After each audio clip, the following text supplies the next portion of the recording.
third Western Conference first rounder that we're going over. We're going against the number 3 seeded Denver Nuggets, which is D's favorite player ever, Jokic. Yeah, the MVP, baby. Against Dame Dalla and CJ on with Portland. Let's go with D since this is your team, your dream, your everything. You know. I didn't So say. I didn't say all that, man. You making it sound weird. I didn't say all that. All I said was Jokic's MVP, and I really like the Denver Nuggets because I feel like they have a potential to win a championship in the next few years. I feel like they do. But anyways, like I was saying, okay. I'm going 7, and I'm picking Denver. But without as much as I don't like Jamal Murray he helped them offensively for sure. But I don't. He definitely wasn't playing like the bubble before he got like he was in the bubble before he got injured. And I feel like if he was on this team, he would help. I don't think it would make that big of a deal. The fact that they have Aaron Gordon on defense and they got a few, to replace that, mission spot that Jeremy Grant didn't fill. I feel like this is gonna go 7. Now we all know Dame is known for them clutch moments. So if it does go 7, and that boy hits the KU cannon times 100 or that ultra instinct Dame Dollar, it might not, you know what I'm saying? It might be, you know what I'm saying, them going home and then the next round, Portland gets sweep, in orderly fashion. But yeah, I'm saying Denver in 7. Unless, the clock hits Dame time. So then what's your prediction? I just said it. Dallas in 7. Not Dallas. Denver in 7. You said unless, so I wasn't sure if you were changing it. No, I'm not changing. I'm still rocking with Denver. I'm just saying unless. Okay. That's the only defining factor. Dame just goes fucking ultra instinct. All right, go ahead, Drew. I don't like this matchup because it just seems boring to me. But if you're asking me, I don't know if I trust Portland to beat Denver. I really don't. I think they'll get 2 games off on them. I mean, I just don't feel like Portland they don't put it together. Like, it's been how long since how long? When was the Paul George shot that he called game over that? Remember that one? Probably about 3 years ago. Okay, so 3 years, and we have had no progression towards a championship team. I mean, no, we've had little because they picked up Norman Powell. They picked up. Really, it was only 2 years ago. Because they picked up Norman Powell, and who else did they pick up? The Gary Trent Jr. Mm-hmm. I haven't seen. He's been lighting it up. Nurkic has been in and out the lineup because he hurt or corona or whatever. Yeah, they need to move on from that. I mean, Hollison's always injured too. It's time for him to retire almost. He's been there since Seattle. So what? In the league. You talking about Nick Collison? No, Darren Collison. Not Darren Collison. No, Collison. He's like a 7-footer there. I forgot. He went to Gonzaga, but he got drafted like 4 years ago with them. He's their other big power forward. I really don't know who you're talking about. He don't got no name. Still, I don't feel like they're just middle of the way, and it's like, Denver. I think they definitely took a step back when Jamal Murray got hurt and whatnot. But I still think they'll pull this out in 6. Will Barton is out. Huh? 3 Denver Nuggets players are out. Is it Will Barton and who else? Austin Rivers and PJ Dozier. I think they still pull out in 6. I'm trying to find this fool. So you said Denver in 6 and then Denver in 7? Is that what the predictions are? That's what they are. This one's going to be let me ask you guys a question first. Who has picked up Jamal Murray's scoring load? Michael Porter Jr. What kind of question is that? No, it's just a question. Oh. It's not a remark or a statement. I'm just saying, like, my thing is we know what Dame and CJ can do, but they don't have a third option. They do. Norman Powell. Don't even try. And Gary Okay. Trent. That's 4. I'm talking about consistency. We're not talking about inconsistency. That's the thing. When you have a committee like that, it bounces back between the two of them. It's like the Wizards front court, their center situation. The three of them rotate, and between the Zach three, Collins. That's what his name. Zach Collins. My fault. So Zach Collins is actually healthy now. So him and Jokic finally in the lineups is gonna help them with the big bodies with Jokic. They're gonna double Jokic. They're gonna force other players to beat them, which he can still beat them with his passing. So let's not get past that, right? I just think Portland in 6. I don't think Michael Porter is going to get his stuff going, but the impact that Jamal Murray had in the playoffs last year was very significant. And plus the experience that Portland has, both coaches, elite coaches. So there's no coach. I don't see any coaching going back and forth. Like no one has the favor in that. It really comes down to the playmaking ability of Jokic and the shooting. If Portland doesn't have any shooting slumps or they're just Portland, I don't see the Nuggets out beating them, especially with the injuries that they have. The Nuggets have, not having Jamal Murray and having 3 other players out. So you have 4 players out on injury. I just think it's a different game in half court, right? Because it's going to be a half court game in the last 3 minutes. I think every single game is going down to the last shot.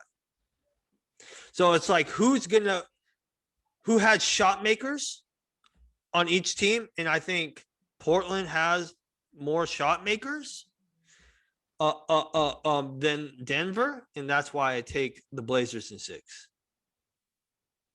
Okay. Because I think they have to win that game at home, that game 6 at home, or they'll lose, or the Nuggets will take it in game 7 at home. So I think that's why they'll close it out in 6. If they can't close it out in 6, then Denver wins in 7. But I'm staying with Portland in 6.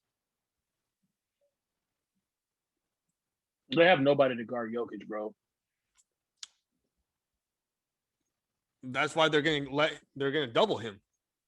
He's gonna force them. They're gonna force Jokic to pass out and have other players hit shots. You hit shots. You got Michael Porter Jr. He's good enough. He's inconsistent. He's inconsistent. Okay. You also have to understand that Aaron Gordon can shoot there. They have a decent amount of shooters.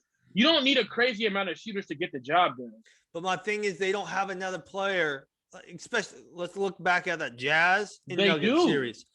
So you have another player on that team that can drop 50 for 3 straight games, is what you're saying. Tony, this is what we're saying. The scoring is going to be spread out, dispersed amongst. Oh, that's fine. That's fine.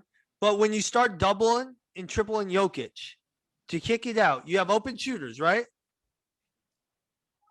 They're just so not fully inconsistent, but they're not proven in the playoffs.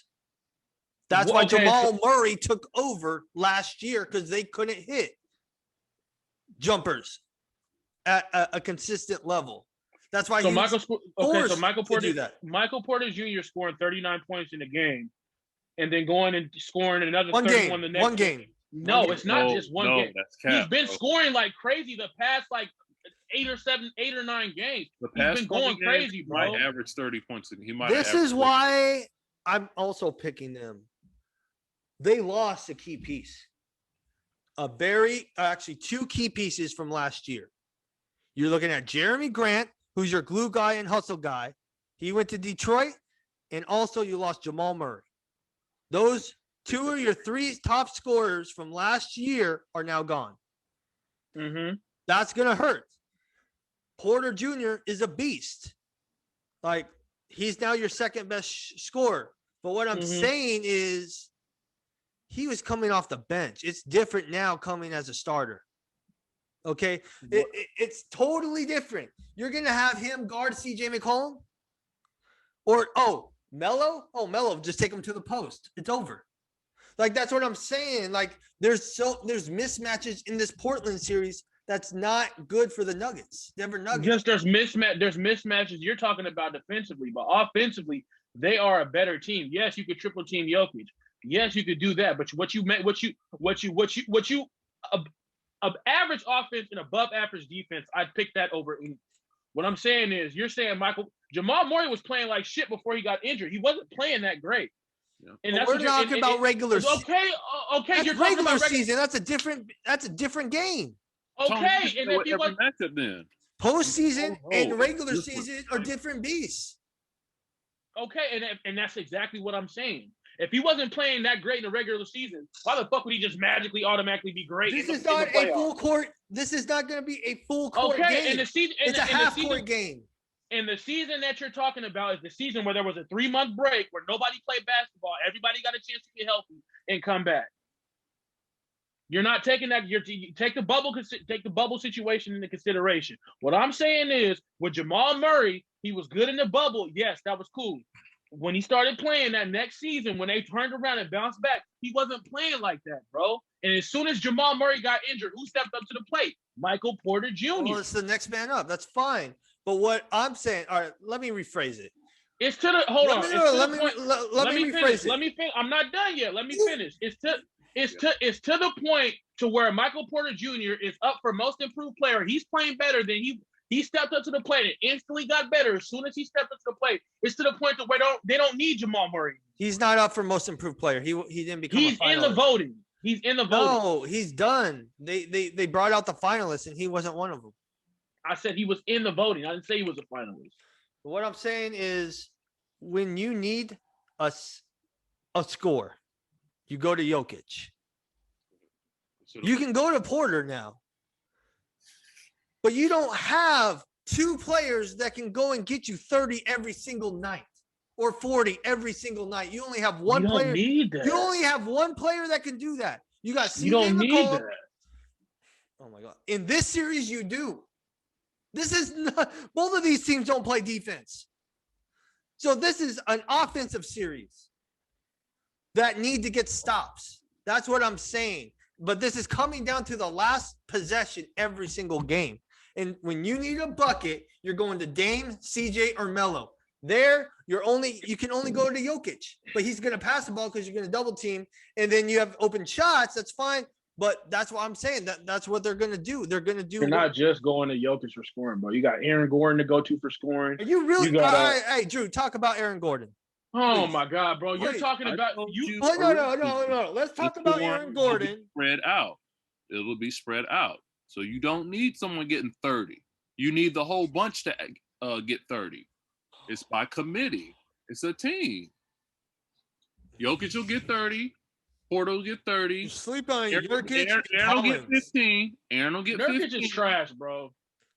Oh my God, he's gonna give you 15 and 15 every night. He's gonna give me a warm seat on the bench. My motherfucker stay injured. He's a starter.